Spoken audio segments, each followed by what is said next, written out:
Olá! Hoje nós vamos resolver algumas questões de filosofia antiga e medieval que caíram no Enem desde 2016 até 2019. Essas questões, elas não são maioria no todo da prova de filosofia. A maioria se concentra nos próximos temas que nós vamos estudar, que é de filosofia contemporânea e filosofia moderna. Realmente, esses temas da modernidade e da filosofia contemporânea são os que vocês vão perceber mais ligação, mais intensidade com relação à vida, à nossa vida, aos nossos valores, nossos costumes, nossas crenças, nossa história. Então, a ideia dessa aula é que a gente resolva algumas questões como forma de revisar o conteúdo e revisar e fixar. Então, eu peço para vocês que antes da gente começar a resolver essas questões, vocês deem uma pausa nesse vídeo e vai resolver as questões que eu mandei como um arquivo, num PDF. E aí, depois que vocês resolverem, vocês voltam para o vídeo para a gente corrigir. Pode ser? Então, vou deixar 2 segundos agora para vocês darem essa pausa. Bom,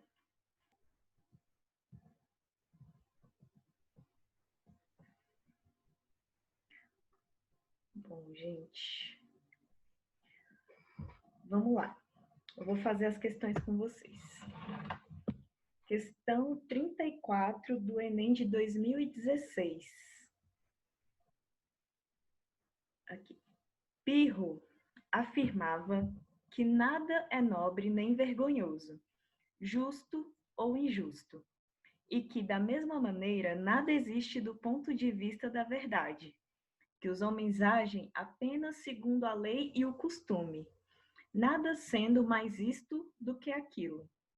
Ele levou uma vida de acordo com esta doutrina, nada procurando evitar e não se desviando do que quer que fosse, suportando tudo, carroças, por exemplo, precipícios, cães, nada deixando ao arbítrio dos sentidos. Aqui temos um texto escrito por Laércio, Vidas e Sentenças dos Filósofos Ilustres. Logo em seguida, o ceticismo, conforme sugerido no texto, caracteriza-se por... Então, aqui a gente já tem duas informações. Pirro era da corrente do ceticismo e está falando algo sobre essa corrente. A gente tem que sempre se basear no texto que aparece na prova. Os conhecimentos que a gente tem vão agregar para que a gente interprete esse texto da melhor forma possível. Então, vamos lá. Letra A. Desprezar quaisquer convenções e obrigações da sociedade. O ceticismo, conforme sugerido no texto, caracteriza-se por desprezar quaisquer convenções e obrigações da sociedade. Isso não é verdade, está aqui no texto. Ele coloca aqui que os homens agem apenas segundo a lei e o costume, ou seja, ele não despreza as leis e o costume, ou seja, as convenções e obrigações. Então, essa questão está incorreta. A B. Atingir o verdadeiro prazer como princípio e o fim da vida feliz. Essa questão também está incorreta porque ele coloca aqui no final, nada deixando ao arbítrio dos sentidos. Sentidos são 5 sentidos mesmo que a gente tem. Visão, tato, paladar, olfato. E de onde que vem os prazeres, se não dessa experiência com os sentidos? Então, aqui ele não está falando que o ideal é atingir o verdadeiro prazer como princípio e fim da vida. Não, ele não está dizendo isso. Letra C, já está marcada aqui, ela é a opção correta, que diz assim: defender a indiferença e a impossibilidade de obter alguma certeza. Por que que essa questão ela é a mais correta aqui nesse caso? Ele coloca aqui: e que, da mesma maneira, nada existe do ponto de vista da verdade. O que ele quer dizer com isso? Nada pode ser dito como verdadeiro em si. A verdade, ela não existe exatamente. Nada está exatamente nesse lugar de verdade absoluta. Então, sim, ele defende a impossibilidade de obter alguma certeza. É impossível ter certeza. Letra D, só para a gente ver por que está errada. Aceitar o determinismo e ocupar-se com a esperança transcendente. Determinismo é aquela teoria de que tudo já está determinado, que tudo já tem um fim. E isso envolve um certo absolutismo, uma ideia de que algo já está certo que vai acontecer ou que vai ser de determinado jeito. E isso já entrou em contradição com a que a gente viu que é correta e com o próprio texto, que ele diz: não, nada existe do ponto da verdade, nada é isto ou aquilo, não existe o determinismo. Também ele não fala de esperança transcendente. Na verdade, ele tem uma característica aqui de suportar tudo, inclusive as coisas ruins, e isso não fala de esperança exatamente. Letra E. Agir de forma virtuosa e sábia, a fim de enaltecer o homem bom e belo. Não está falando sobre isso no texto, em nenhum momento, então é errado. Além disso, não é algo que está pregado aqui pelo ceticismo. Então vamos lá para a próxima questão.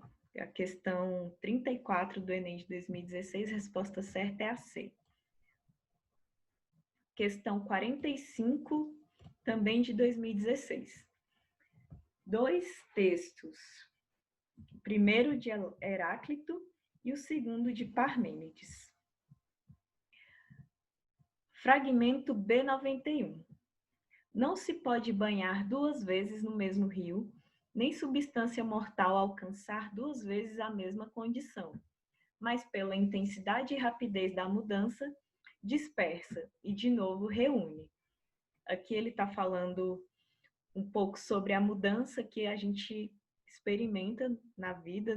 Não se pode banhar duas vezes no mesmo rio, porque o rio sempre está passando e mudando, e a pessoa também está num processo de mudança, então ela não é a mesma, nem o rio é o mesmo.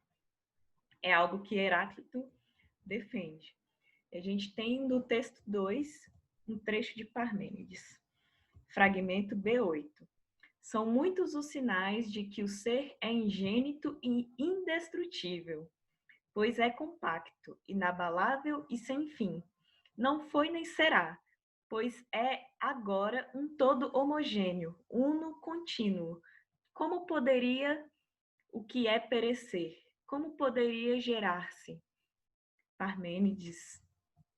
Os fragmentos do pensamento pré-socrático expõem uma oposição que se insere no campo das... Gente, primeiro, uma oposição. Os trechos, os fragmentos, expõem uma oposição. Quer dizer que um fala de uma coisa e o outro fala de uma coisa oposta. Também sabemos aqui que estamos no período pré-socrático, onde se defendiam, se investigavam questões sobre a natureza, sobre os fundamentos do mundo e, no caso aqui, sobre o ser também. Qual que é a oposição que a gente tem aqui? Vamos ver nas questões. Investigações do pensamento sistemático. Pensamento sistemático.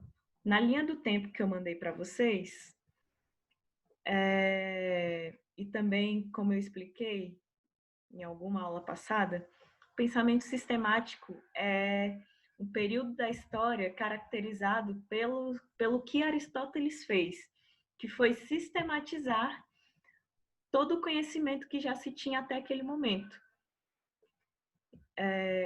Aristóteles, ele está depois de Sócrates. Aqui a gente está no período pré-socrático. Então, só de colocar pensamento sistemático já entra em confusão com o período que a gente está, que é bem antes de Aristóteles aparecer. Então, não é o pensamento sistemático. O pensamento sistemático vem de Aristóteles, que não é o caso aqui da nossa questão. B. Preocupações do período mitológico. O período mitológico, gente, não acontece aqui no período socrático, pré-socrático também, desculpa. Ele acontece antes. Não que nesse período não se tinham os mitos e tal, mas o período pré-socrático, ele se caracteriza por começar esse movimento de separação entre o mito e a razão. Então, é um momento em que os filósofos e as filósofas vão estar interessadas em falar, em descrever o mundo não mais de uma perspectiva do mito, mas da razão. Ou até de entender o mito, mas pela razão. Então, não são preocupações do período mitológico. Letra C. Discussões de base ontológica. Vamos voltar aqui. Aliás, ontologia. O que é ontologia? Ontologia, basicamente, é o estudo do ser. Aqui no fragmento de Parmênides, a gente já tem uma indicação de que ele está falando sobre o ser. São muitos os sinais de que o ser é ingênito, indestrutível. E de forma oposta, Heráclito está falando, enquanto Parmênides está falando que o ser é indestrutível, que ele é homogêneo, uno, contínuo, que ele é inabalável, Heráclito está falando o contrário. Já está falando que a gente não banha 2 vezes no mesmo rio, não podemos estar 2 vezes na mesma condição. Por quê? Por causa da mudança. Então, assim, enquanto aqui ele defende um ser que ele não está nesse movimento se alterando, ele é concreto, ele é compacto, ele é indestrutível, uno, contínuo, homogêneo. Aqui no fragmento de Heráclito ele já está falando exatamente o contrário. Então, sim, são discussões de base ontológica. A C é a resposta correta. Letra D, habilidades da retórica sofística. Não é, porque sofística, retórica sofística, vem lá quando a gente tem Sócrates. No momento estamos aqui no pré-socrático, não estamos ainda falando de Sócrates. Então não é, mais uma vez, uma questão que coloca em outro tempo, ó, outro tempo, outro tempo, outro tempo. É uma discussão de verdades do mundo sensível? Não, o ser não é uma discussão do mundo sensível. Na verdade, é uma discussão metafísica, está além da física, além do mundo sensível. É mais abstrato, é mais conceitual. É uma questão de entender algo que não está necessariamente na nossa experiência visível dos sentidos. Então, está errada. Letra certa, C. Questão 46, Enem 2017. Vou ler rapidinho. Se, pois, para as coisas que fazemos existe um fim que desejamos por ele mesmo, e tudo mais é desejado no interesse desse fim, evidentemente tal fim será o bem, ou antes o sumo bem. Mas não terá o conhecimento, porventura, grande influência sobre essa vida? Se assim é, Esforcemo-nos por determinar, ainda que em linhas gerais apenas, o que seja ele de qual das ciências ou faculdades constitui o objeto. Ninguém duvidará de que o seu estudo pertença à arte mais prestigiosa e que mais verdadeiramente se pode chamar a arte mestra. Ora, a política mostra ser dessa natureza, pois é ela que determina quais as ciências que devem ser estudadas no Estado, quais são as que cada cidadão deve aprender e até que ponto. E vemos que até as faculdades tidas em maior apreço, como a estratégia, a economia, a retórica, estão sujeitas a ela, a política, no caso. Ora, como a política utiliza as demais ciências e, por outro lado, legisla sobre o que devemos e o que não devemos fazer, a finalidade dessa ciência deve abranger a das outras, de modo que essa finalidade será o bem humano. Aristóteles, Ética Nicômaco, o nome do livro. Então, vamos lá. Para Aristóteles, a relação entre o sumo bem e a organização da polis pressupõe que a. O bem dos indivíduos consiste em cada um perseguir seus interesses. Não exatamente, né? Ele não fala que o bem dos indivíduos consiste em algo. Ele fala que existe um fim para toda ação que os indivíduos fazem e que o fim dessa ação é o bem. Mas não é que o bem pertence aos indivíduos e consiste em em perseguir os interesses. Na verdade, são os interesses que têm um fim, e esse fim só pode ser um fim que visa o bem, ou o sumo bem. Então, ele inverteu aqui, na verdade. Se ele tivesse colocado que o fim dos interesses dos indivíduos é o sumo bem, aí estaria certo. Mas não é o caso, então. Ele coloca como fim aqui que o bem tem um fim, e que o fim, a finalidade desse bem é perseguir os interesses. Não é isso, é o contrário. Letra B. O sumo bem é dado pela fé, de que os deuses são os portadores da verdade. Gente, em nenhum momento ele falou dos deuses aqui, tá? Então, só daí a gente já conclui que essa questão está errada. Para quem estudou o sumo bem, ele não entra numa discussão sobre a fé dos deuses. A fé de que os deuses são portadores da verdade não é uma discussão que ele faz. Ele discute a fé e a questão dos deuses de outras formas. Letra C. A política é a ciência que precede todas as demais na organização da cidade. Essa questão é correta. Ele diz aqui: a política utiliza as demais ciências e, por outro lado, legisla sobre o que devemos e o que não devemos fazer. Antes aqui ele também fala que... Aqui, ora, a política mostra ser dessa natureza, pois ela que determina quais as ciências que devem ser estudadas e até que ponto...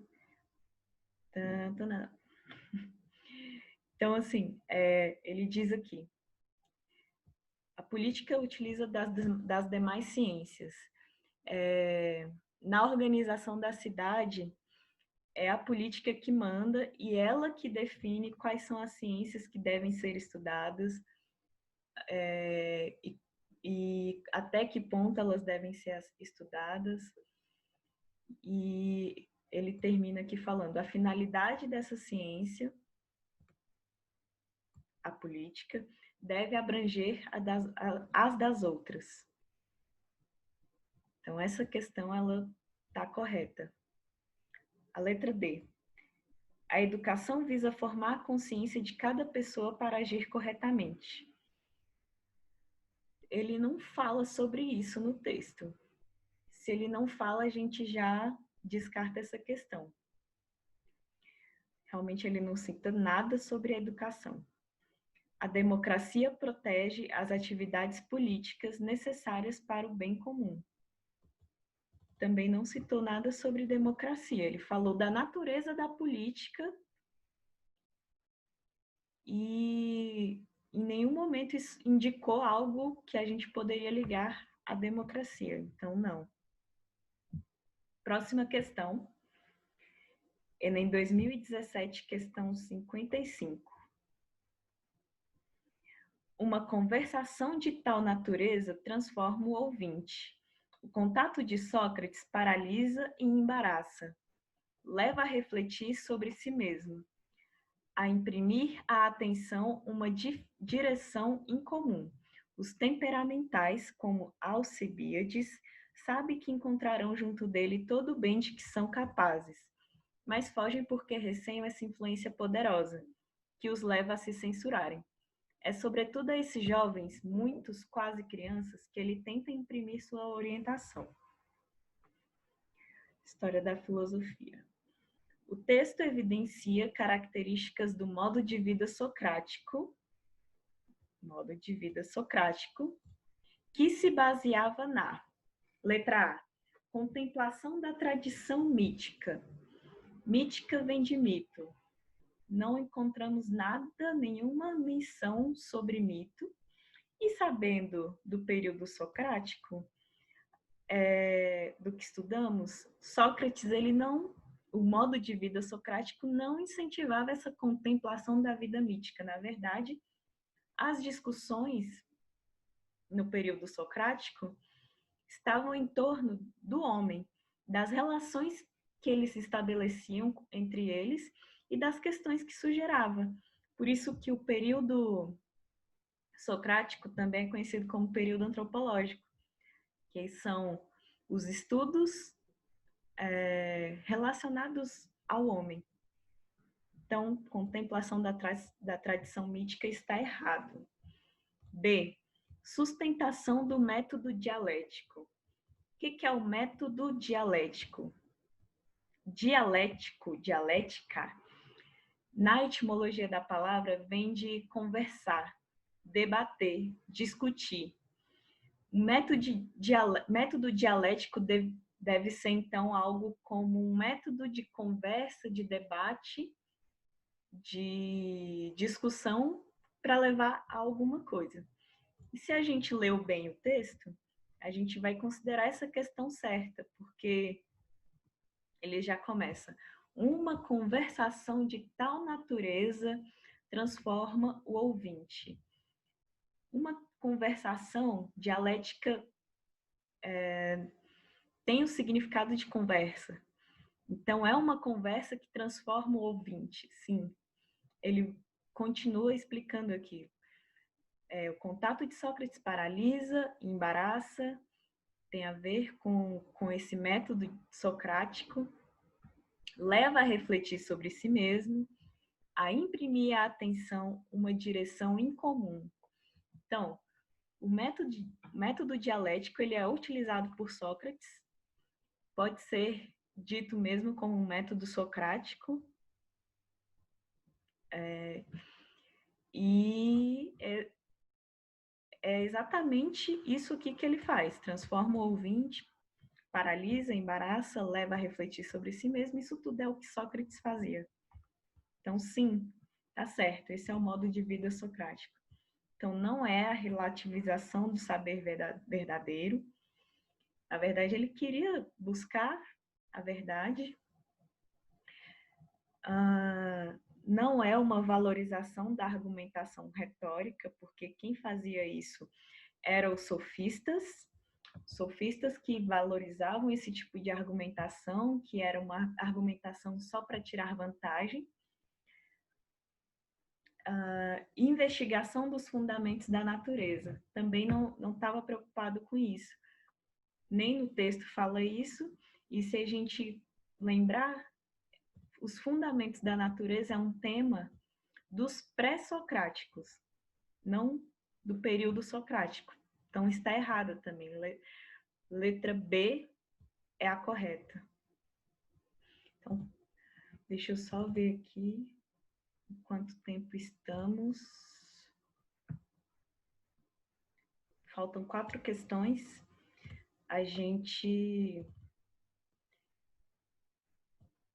Eu vou resolver com vocês e não vou ler o texto, tá? Para a gente não demorar tanto. Temos aqui a questão 51 de 2018, sobre a Suma Teológica de Tomás de Aquino. Vou direto para as questões e aí qualquer coisa a gente volta no texto. Então, vamos lá. O texto apresenta uma elaboração teórica de Tomás de Aquino caracterizada por reiterar a ortodoxia religiosa contra os heréticos. Esse texto fala um pouco da prova da existência de Deus, de Tomás de Aquino. Então, aqui ele não está tentando reiterar a ortodoxia religiosa contra os heréticos, ele nem cita os heréticos no texto. B. Sustentar racionalmente doutrina alicerçada na fé. O cristianismo é uma doutrina alicerçada na fé, e sim, Tomás de Aquino ele procura sustentar racionalmente, por exemplo, fazendo uma elaboração teórica para provar a existência de Deus. No texto ele quer provar a existência de Deus, e aqui ele já fala, o texto apresenta uma elaboração teórica, daí você já conclui, sim, ele quer sustentar racionalmente o cristianismo. Então, a letra correta é a B. Explicar as virtudes teologais pela demonstração. Virtudes teologais é um assunto que Tomás de Aquino trata, mas não aqui, não nesse texto. Então, a gente exclui. Flexibilizar a interpretação oficial dos textos sagrados. Não, ele só quer dar uma base racional. Ele não flexibiliza, mas ele quer, na verdade, afirmar de uma forma mais aceita por mais pessoas, que é de forma racional. Letra E. Justificar pragmaticamente crença livre de dogmas. Pragmaticamente vem de prático. Então, justificar de forma prática crença livre de dogmas. Ele não está justificando de forma prática a existência de Deus, no caso, é uma elaboração teórica por argumentos, então não é isso que ele está fazendo. E crença livre de dogmas, o cristianismo não é livre de dogmas, então essa questão está totalmente errada. Próxima, questão 79 do Enem de 2018. Pequeno textinho. A quem não basta pouco, nada basta. A quem não se contenta com pouco, não vai se contentar nunca com nada. Epícoro. Remanescente do período helenístico, a máxima apresentada valoriza a seguinte virtude: esperança. Não é esperança, né, gente? A quem não basta pouco, nada basta. Justiça, também não indica nada sobre justiça. Temperança, vamos ver aqui as outras. Coragem, prudência. Bom, temperança, o que é temperança? Temperança, segundo o dicionário, é uma característica de quem é comedido, de quem é moderado. Vocês acham que se encaixam? A quem não basta pouco, nada basta. Tem uma ideia de quem tem essa moderação, de quem é um pouco minimalista, sem entrar fundo no que Epicuro falou, a gente já consegue entender que sim, tem a ver com temperança. Temperança é isso, ser moderado. Se contentar com pouco, ou com o suficiente. Questão 83. não vou ler o texto, né, mas é de Santo Agostinho. Aqui ele faz uma discussão sobre a questão da eternidade, sobre o tempo, que eu citei na aula passada com vocês. Então vamos para as questões. A questão da eternidade, como elaborada pelo autor, é um exemplo da reflexão filosófica sobre a essência da ética cristã. Não, ele aqui está falando da questão da eternidade, do tempo, ele cita Deus, como Deus se relaciona com o tempo, com a eternidade, mas isso não tem a ver com a ética cristã, ele não está nesse assunto, nesse fragmento do texto. Natureza universal da tradição. Ele também não está defendendo a natureza universal da tradição. De novo, ele está, na verdade, discutindo a relação de Deus com o tempo, se bem que ele começa dizendo, não é verdade que estão ainda cheios de velhice espiritual, aqueles que nos dizem, mas isso ele só está falando que algumas pessoas não se renovaram ainda, não compreenderam novas questões. Letra C. Certezas inabaláveis da experiência. Ele não está falando da experiência no texto. Ele está falando da relação de Deus com o tempo, com a eternidade, melhor dizendo. A eternidade não é algo que está na nossa experiência, de fato. Letra D. Abrangência da compreensão humana. Sim, essa é a questão correta.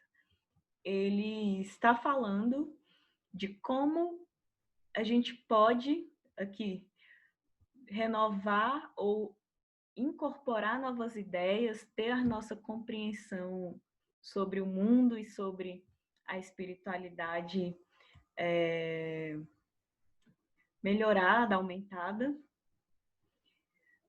e para entender o que ele trata aqui, no caso sobre a eternidade. Então, letra D é a resposta correta.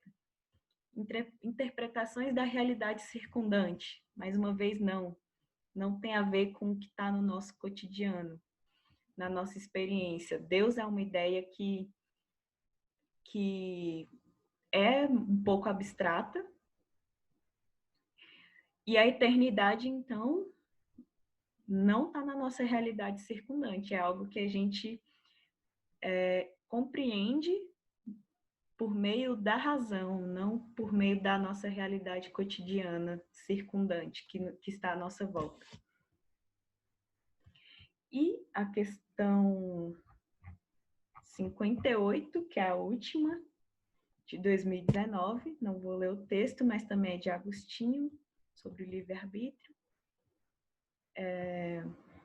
que ele fala, nesse texto, o filósofo cristão Agostinho de Hipona sustenta que a punição divina tem como fundamento. Resposta correta dessa questão é a letra B. Tá? Só não vou terminar como eu queria, porque minha bateria está acabando, como vocês devem ter escutado aí. Então, gente, a aula de hoje era isso mesmo, para a gente resolver essas questões juntos. Até semana que vem.